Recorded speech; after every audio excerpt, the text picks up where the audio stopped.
Welcome back to this lesson where we're going to take a look at your bar chords and how to make them sound clearer, feel easier, and build up hand strength.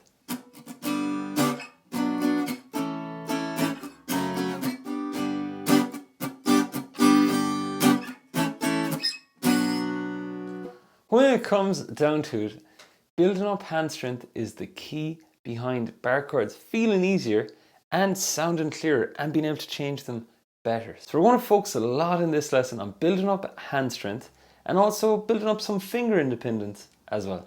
For the purposes of the demonstration, I'm going to use my G major bar chord. And you can follow along with some of these exercises in this lesson as well. Keep in mind, if your hand gets really sore, just take a break. Learning bar chords are like doing push-ups. Since we're using muscles to play our bar chords, it does make sense that you will reach a time where your muscles just need a break. And since we're like sitting down playing bar chords, it's easy to think, I haven't really been moving much, so I don't know why my hand's tired, I'll play past it. Just like push-ups, if 20 was the best amount of push-ups you could do and your muscles tired out, take a break for a while, come back later on and do another 20. And you might even get to do like 21, or your form might be better or something like that. Well, with bar chords, it's the same. Take breaks, but definitely come back to them on that same day. So with all that being said, let's take a look. These best practices for bar chords, all 10 of them are listed in detail below this lesson if you want to download the sheet after this lesson. For now, let's take a look. So I'm getting my G major bar chord, and the first tip here is to practice further up the neck in the beginning. So when you're practicing bar chords, if you do get bored of your G major bar chord sound, 3rd fret is one reference here, like you could do it on the 4th, 5th, 6th, 7th at a push for a beginner.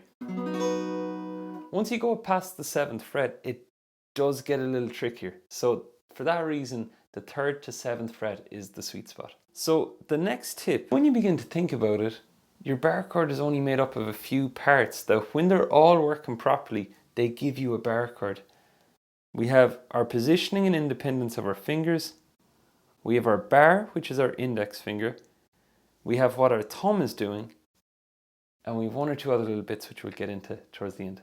So now we're going to focus on our index. So if you want to take off these 3 fingers, and the first tip I have is to use the side of your index.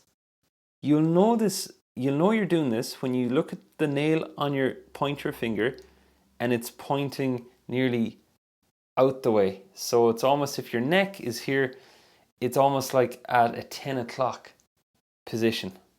If you imagine like a beam of white light going out from the nail. That will help you use the side of that finger. Why the side? Because it's bonier. There's less like skin and stuff there.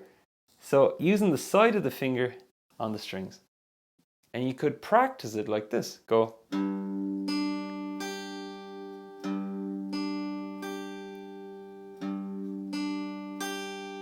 And remember, only pick those strings because those are the only ones your index has to press on. The other fingers will have the other strings covered. So that'll be one exercise you could do. And move it around.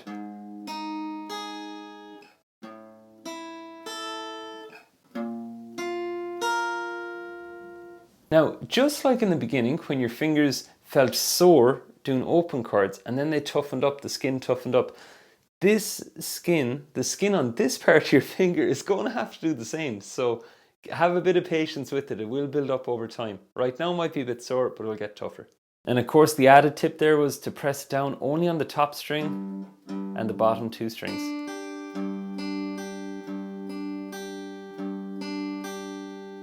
And that was for our G major bar chord. Here comes a tip that isn't taught that much, but it makes all the difference for building up strength. We want to add pressure onto our bar chord shape from the right places. A lot of times players think that it's all to do with pressing with the fingers and pressing with their thumb, and they forget about like there's a lot of strength here and a lot of things we can do with the body of the guitar. So test this out. If you put your index back again for the G, and what I'd like you to do is get your elbow here on this side of the guitar and hug it into the body. And you notice as I do that, the head of my guitar actually starts to jut out the other way. Watch this. So keep an eye on the head of the guitar. You see it kind of goes out. That's where your index comes in. It's going to press to keep the neck in position. So watch this.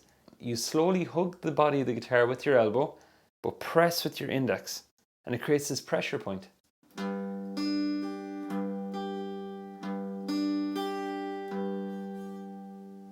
Give that a go and see how it works for you, and then go back the old way. The final step to that is to remove your thumb from the back of the neck. So there'll be no thumb at the back for this exercise. You will keep your thumb on the back of the neck when you play bar chords, but for this exercise, in the name of building up strength, just keep it off the back of the neck. So thumbs off the back, hug here, and I press here with the side of my finger. And that's step one. Now it will feel a bit uncomfy, and what this does is, practicing that enough times, it builds in like muscle memory into the bar chord. So you're not always relying on your thumb, that you know you can do it without the thumb. So when you add the thumb back on, there'll be a lot less pressure on your thumb. And you notice these tips are to do with like technique rather than power. So we're going to look at the elbow of our chord hand. So no matter what, if you're right or left-handed, whichever hand you make bar chords with, it's that elbow. So I'd like you to pull your elbow back towards your hip, like this. So we go like that.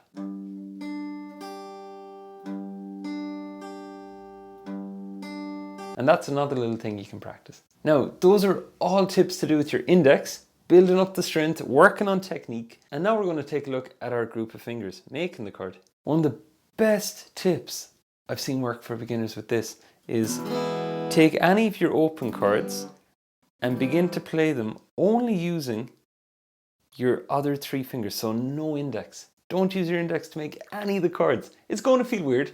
These fingers are going to have to work way harder, but it kind of gets them to up their game. So when they go to playing bar chords, it's way easier. So you can take a G, a C, a D, A, and E. And just spend a bit of time like strumming them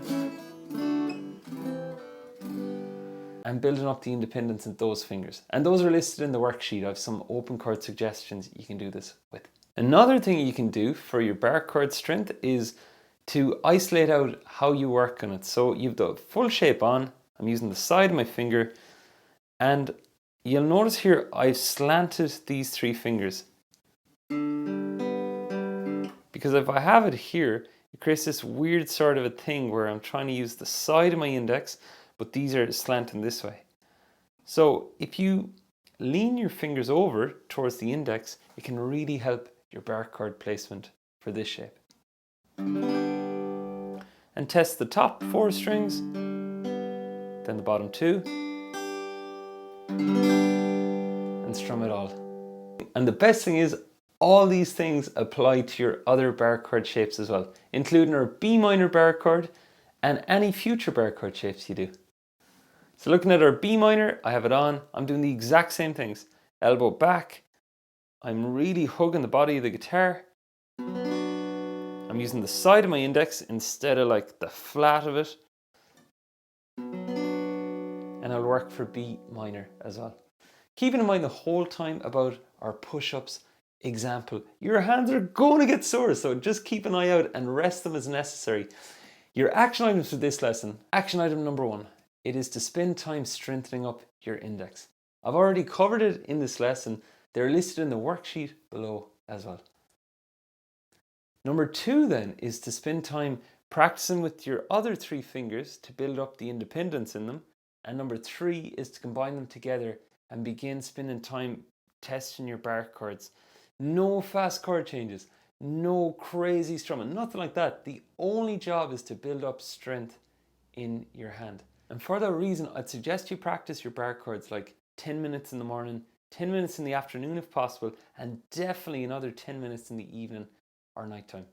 Do more if you wish, but listen to your hand, listen to your body. It will take a fair amount of minutes, and it does take a longer time. It isn't like open chords where you learn the shape and you got it and yes, result. bar chords are a bit of like a chip away thing. You keep chipping away at them and they get easier and get easier.